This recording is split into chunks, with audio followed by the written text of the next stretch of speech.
Good morning students. आज हम पढ़ेंगे ME 202 fluid mechanics and machines. उसमें unit first properties of fluid. उसमें टॉपिक है हमारा विस्कोसिटी, श्यानता, उसके बारे में अध्ययन करेंगे। विस्कोसिटी की डेफिनेशन पढ़ने से पहले हम पढ़ेंगे विस्कस फोर्स, श्यान बल क्या होता है। इसकी डेफिनेशन है कि किसी द्रव या गैस की दो क्रमागत परतों के बीच उसकी अपेक्षित गति का विरोध करने वाले घर्षण बल को हम श्यान बल कहते हैं। जैसे कोई भी द्रव या गैस है, उसकी दो क्रमागत परतों के बीच उसकी अपेक्षित गति, मतलब दो क्रमागत परतें का मतलब क्या हो जाएगा कि हमारी जो एक ये लेयर है और एक ये लेयर, एक जो ये वाली लेयर है जस्ट इसके ऊपर वाली लेयर, ये हमारी कहलाएगी क्रमागत परतें। तो इन दो क्रमागत परतों के बीच उसकी अपेक्षित गति, दोनों के बीच जो गति हो रही है, मोशन हो रहा है, उसका विरोध करने वाले जो बल हमारा को क्या होगा, फ्रिक्शन फोर्स, उसी को हम कहते हैं श्यान बल। मतलब क्या हो जाएगा, जो ये वाली जो लेयर है, इस वाली लेयर को आगे बढ़ने से या उसमें गति होने में या उसके मोशन होने में रोकना, उसको प्रतिरोध करना, ठीक है। उसको मोशन होने में, उसमें गति होने में, उसमें बहने में रोकना। वो कैसे रोकेगा, क्योंकि इन दोनों के बीच कौन सा फोर्स लग रहा है, फ्रिक्शन फोर्स। तो फ्रिक्शन फोर्स लग रहा है, उसकी वजह से उसके मोशन में रेसिस्ट करना, तो यह हमारा कहलाएगा श्यान बल। अब हम देखेंगे कि जो श्यानता, उसकी डेफिनेशन क्या होती है। तरल का वह गुण जिसके कारण तरल की विभिन्न परतों के मध्य अपेक्षित गति का विरोध होता है, श्यानता कहलाता है। ये क्या होगा कि जो भी विस्कोसिटी है, वह कोई भी तरल है, उसकी वह प्रॉपर्टी है जिसके कारण तरल अपरूपण बल, शेयरिंग फोर्स हमारा कहलाता है वो, अथवा एंगुलर डिफॉर्मेशन को प्रतिरोध प्रदान करना, मतलब उसमें रेसिस्ट उत्पन्न करना, या उसको हम इजी वर्ड में कहें तो प्रवाहित होने का विरोध करना ही हमारा क्या कहलाता है। जो विरोध करने का जो गुण होता है वह हमारा क्या कहलाता है, विस्कोसिटी। ठीक है। अब हम देखेंगे कि जो श्यानता है वह केवल किसकी प्रॉपर्टी होती है, द्रव और गैस की। जो द्रवों में श्यानता अणुओं के मध्य लगने वाली संसंजन बलों के कारण होती है। ठोसों में श्यानता नहीं होती है, और एक आदर्श तरल की जो श्यानता होगी वह शून्य होगी। जो आइडियल फ्लूइड होते हैं उसकी विस्कोसिटी 0 होगी। मतलब रियल कंडीशन में अगर देखा जाए तो इस तरीके के जो लिक्विड होते हैं वो एग्जिस्ट नहीं करते। ताप बढ़ने पर द्रवों की श्यानता घट जाती है, परंतु गैसों की जो श्यानता है वह क्या होती है, बढ़ जाती है। अब हम देखेंगे effect of temperature on viscosity of fluid. ठीक है।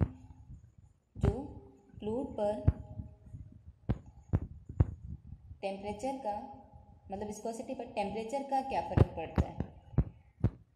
Viscosity of fluid depends upon its temperature. The viscosity decrease with the increase temperature. अगर टेम्परेचर बढ़ेगा तो विस्कोसिटी क्या होगी, डिक्रीज होगी।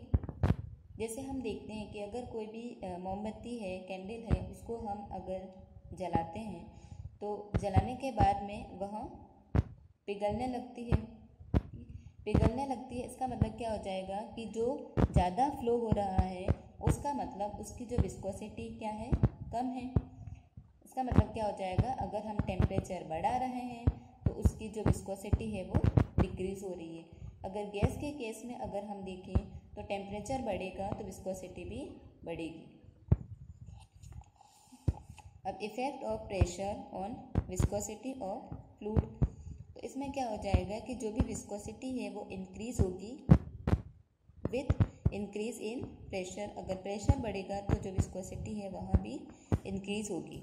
विस्कोसिटी इंक्रीज का मतलब क्या हो जाएगा, जैसे कोई भी लिक्विड है वो कम फ्लो करेगा। ठीक है, अब हमारा क्या हो जाएगा कि जैसे कोई भी तरल है उसकी कई जो तरल का फ्लो होता है तो वो बहुत सारे जो पैरेलल लेयर में होगा। तो तरल का बिहेवियर के अनुसार ऊपरी जो सतह है वो अपने निचली सतह पर फिसलने में प्रवृत्त होगी, मतलब वो फिसलने का गुण रखती है। लेकिन श्यानता के गुण के कारण तरल की दोनों परत अपरूपण के लिए प्रतिरोध उत्पन्न करेंगे। गाढ़े द्रव में प्रवाह दर परतें द्रव की अपेक्षा कम होती हैं, क्योंकि गाढ़े द्रव में अपरूपण के लिए प्रतिरोध अधिक उत्पन्न होता है। अब हम देखेंगे न्यूटन लॉ ऑफ विस्कोसिटी।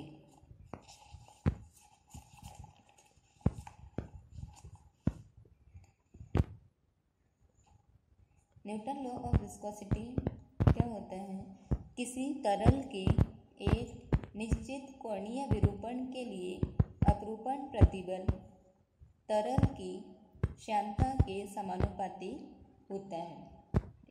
कोई भी द्रव के लिए दिए गए कोणीय विरूपण के लिए अपरूपण प्रतिबल जो हमारा होगा वह श्यानता के समानुपाती होता है। ये हम एक ग्राफ से समझेंगे। इधर हमने डिस्टेंस शो किया है, लेंथ है, और इधर वेलोसिटी है, वेग। जैसे ये वाला जो पार्टिकल होगा इसकी जो वेलोसिटी होगी वह हमारी 0 होगी। इसके बाद ये वाला पार्टिकल, इसकी वेलोसिटी इसके कंपैरिजन में थोड़ी ज़्यादा होगी, इसकी वेलोसिटी थोड़ी ज़्यादा होगी, ये इसकी ज़्यादा होगी। मतलब इसी तरीके से जो सॉलिड के कांटेक्ट में जस्ट पार्टिकल है उसकी वेलोसिटी सबसे कम होगी, और इसके बाद में जैसे सॉलिड से डिस्टेंस बढ़ती जाएगी उसी तरीके से उस पार्टिकल मतलब उन पार्टिकल की वेलोसिटी है वहाँ भी बढ़ती जाएगी। हर एक पार्टिकल की वेलोसिटी डिस्टेंस के साथ में बढ़ती जाएगी। तो ये हमने दो लेयर ले ली हैं, एक ये वाली लेयर है हमारी और ये वाली लेयर। ये ऊपरी लेयर है, अपर लेयर, और ये लोअर लेयर। इसकी वेलोसिटी हमने ले ली है u, और ये वाली जो लेयर है इसकी वेलोसिटी इसके कंपैरिजन में थोड़ी ज़्यादा है तो हमने ले ली u प्लस du, और इन दोनों के बीच में डिस्टेंस हमारा क्या है dy।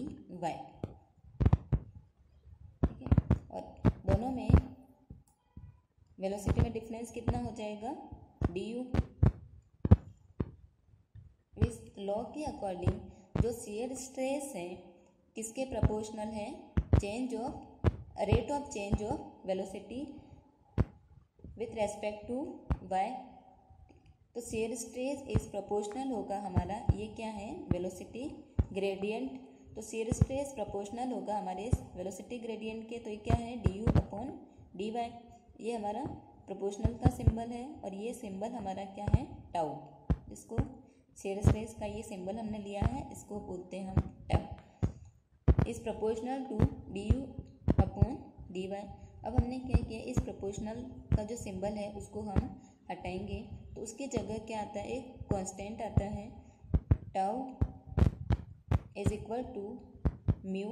ये हमने म्यू ले लिया है, जिसको हमने बोला है कोफिशिएंट ऑफ विस्कोसिटी, श्यानता गुणांक।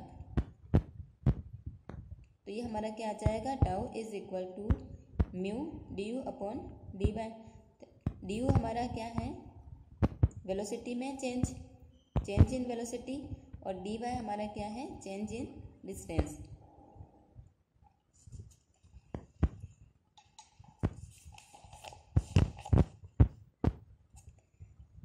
du अपॉन dy हमारा था रेट ऑफ शियर स्ट्रेन या फिर रेट ऑफ डिफॉर्मेशन, या फिर हम बोल सकते हैं उसको वेलोसिटी ग्रेडियंट। अब हमें क्या करना है कि ये जो हमारा म्यू आया कोफिशिएंट ऑफ विस्कोसिटी या श्यानता गुणांक, या फिर इसको हम विस्कोसिटी, तो इसके अगर हमें यूनिट अगर डिटरमाइन करनी है तो वो हम कैसे निकालेंगे, उसके लिए डेरिवेशन करेंगे। तो हमारा क्या आया था tau is proportional to du upon dy। हमने क्या किया, प्रोपोर्शनल सिंबल हटाया और हमने कांस्टेंट क्या लिया, म्यू। ठीक है, ये हमारा था coefficient of velocity, viscosity, sorry coefficient of viscosity. तो हमारा अब आ गया म्यू। हमने क्या किया, इसकी यूनिट निकालने के लिए हम क्या करेंगे, mu is equal to tau upon du upon dy। Tau is equal to mu is equal to tau upon du upon dy। ये हमारा क्या है, शियर स्ट्रेस है। टाउ हमारा क्या है, ये शियर स्ट्रेस है। और ये क्या है, रेट ऑफ शियर स्ट्रेन या फिर रेट ऑफ डिफॉर्मेशन या फिर वेलोसिटी ग्रेडियंट। म्यू हमारा है, mu is equal to shear stress upon change of velocity upon change of distance. तो शियर स्ट्रेस हमारा क्या होता है, फोर्स अपॉन एरिया। ठीक है, ये हमारा क्या आ जाएगा, force upon area upon velocity हमारा क्या हो जाएगा, length upon time. Change of distance, distance को हम किस में लेंगे, लेंथ में। तो ये हमारा आ जाएगा अपॉन लेंथ। अब हमारा म्यू आ जाएगा, mu is equal to force upon area upon क्या आ जाएगा, length upon time into 1 upon length. तो ये लेंथ से लेंथ ये हमारा कट जाएगा। तो ये क्या आएगा, म्यू की यूनिट हमारी क्या आ जाएगी, फोर्स को हम किस में लेते हैं, न्यूटन में, एरिया मीटर स्क्वायर, और ये क्या आ जाएगा 1 अपॉन सेकेंड। तो फाइनली हमारी यूनिट क्या आ जाएगी, SI यूनिट विस्कोसिटी की या कोफिशिएंट ऑफ विस्कोसिटी की क्या आ जाएगी, न्यूटन सेकेंड पर मीटर स्क्वायर। तो इसकी यूनिट क्या आ जाएगी, न्यूटन सेकेंड पर मीटर स्क्वायर। ये हमारी किस में है, SI यूनिट। अब अगर हमें देखनी है CGS में इसकी यूनिट क्या हो जाएगी, तो डाइन सेकेंड पर सेंटीमीटर स्क्वायर क्या आ जाएगी, डाइन सेकेंड पर सेंटीमीटर स्क्वायर। इसको हम कहते हैं 1 पॉइस, इसको हम 1 पॉइस भी कहते हैं। तो 1 poise is equal to 1 upon 10 newton second पर मीटर स्क्वायर होता है। ठीक है, अब हम देखेंगे